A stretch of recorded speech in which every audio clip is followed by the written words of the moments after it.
have spent your life trying to be strong, trying to keep going, trying to hold yourself together, while quietly falling apart inside. This message may be speaking to you. Because one of the most misunderstood truths about emotions is this: you can look okay on the outside and still feel deeply unsettled within. You can be a mother, a wife, a daughter, a student, a leader, a worker, a carer, a woman rebuilding her life quietly, a person who has never had the luxury of falling apart. And still, you may carry emotions you do not fully understand. This is not only for the successful woman, not only for the educated woman, not only for the woman with titles, degrees, or achievements. This is for the human being who has been feeling too much for too long without knowing how to name it. There was a woman named Marcia, and for a long time, she thought she was simply tired. But it was deeper than tiredness. Some nights, she would sit alone in her car after coming home, not ready to walk inside yet. Because the silence in the car felt easier than returning to another evening of pretending she was okay. Some nights, she stared at the ceiling at 2 a.m., exhausted, but unable to rest. Her body was tired, but her mind would not let go.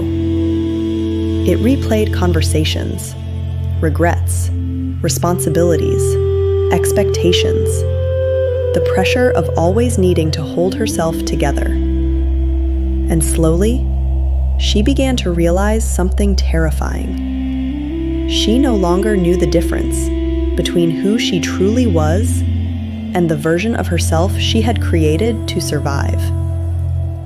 And perhaps that is where many people are silently living right now.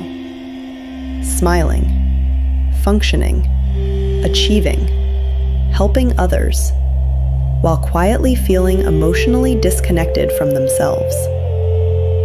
Maybe you know that feeling, the feeling of functioning, but not truly feeling free. The feeling of being present, but not fully connected. The feeling of being tired, in a place sleep does not always reach. You may call it stress. You may call it overthinking. You may call it mood swings. You may say, "I'm just tired." But sometimes it is deeper than tiredness. Sometimes it is emotional overload. Sometimes it is years of unspoken pressure. Sometimes it is disappointment you never fully processed. Sometimes it is grief that learned how to hide behind responsibility. Sometimes it is the quiet exhaustion of being needed by everyone while not knowing who is truly holding you. Emotional intelligence is not just knowing emotional words: anger, sadness, fear, anxiety, frustration. Those are words. But emotional intelligence begins when you start understanding why those emotions keep returning. Because emotions repeat for a reason. They return when something inside you has not been heard. They return when a need has been ignored. They return when a boundary has been crossed too many times. They return when your mind is trying to protect you from pain it remembers. Anxiety is not always just worry. Sometimes anxiety is your body saying, "I do not feel safe yet." It may show up as racing thoughts, tension in your chest, restlessness, difficulty sleeping, needing reassurance, trying to control outcomes. Not because you are weak, but because some part of you is trying to prepare for what it fears. And this is where many people misunderstand themselves. They say, "I need to stop being anxious. I need to stop overthinking. I need to be stronger." But emotional intelligence asks a deeper question. It asks, what pain has my mind been trying to protect me from all this time? Because sometimes anxiety is not the problem. Anxiety is the alarm. The real question is, what inside you still does not feel emotionally safe? And when a person has spent years suppressing emotions, pleasing others, surviving disappointment, carrying responsibilities silently, the nervous system begins living in constant anticipation, always preparing, always scanning, always bracing, even during moments that are supposed to feel peaceful. That is why some people cannot relax, even when they finally have time to rest. Their body left survival mode physically, but emotionally, they are still there. And the moment you understand that, you stop attacking yourself. You start listening to yourself. Sadness is not always weakness. Sometimes sadness is what happens when your heart finally admits it is tired. Tired of pretending. Tired of hoping without receiving. Tired of carrying what no one sees. Tired of being strong in silence. And when sadness is ignored for too long, it can become numbness. You stop crying. You stop expecting. You stop reaching out. You tell yourself you are fine, but really, you have learned to survive by feeling less. Frustration is not always anger. Sometimes frustration is a boundary trying to speak. It may be saying, I am tired of being dismissed. I am tired of being taken for granted. I am tired of saying yes when something inside me means no. And if you keep swallowing that frustration, it does not disappear. It may turn into resentment. It may turn into distance. It may turn into silence. It may turn into a version of you that no longer knows how to ask for what she needs. Overwhelm is not always disorganization. Sometimes overwhelm is too many emotional tabs open inside you. Too many thoughts, too many responsibilities, too many expectations, too many unfinished feelings. And your mind is trying to carry all of them at once. So when you say, I don't know why I feel like this, maybe the truth is, you do know, but you have not had the quiet, the permission, or the safety to listen deeply enough. This is what emotional intelligence gives you. Not perfection, not constant peace, not a life without emotions. It gives you language. It gives you awareness. It gives you the ability to pause before you react. It helps you notice the difference between what happened and what it awakened inside you. Because sometimes your reaction is not only about the present moment. Sometimes it is connected to an old wound, a memory, a fear, a pattern, a place in you that still expects to be hurt. Someone may speak to you harshly, and suddenly your whole body tightens, your tone changes, your mind prepares to defend itself. But emotional intelligence gently asks, why did that affect me so deeply? Maybe it touched rejection. Maybe it touched shame. Maybe it touched the feeling of not being valued. Maybe it reminded you of a time when your feelings were dismissed.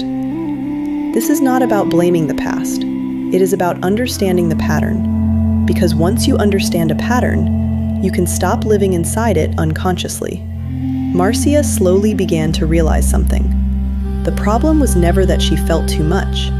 The problem was, she had spent years feeling everything alone. Alone in her mind, alone in her pressure, alone in her sadness, alone in her responsibilities.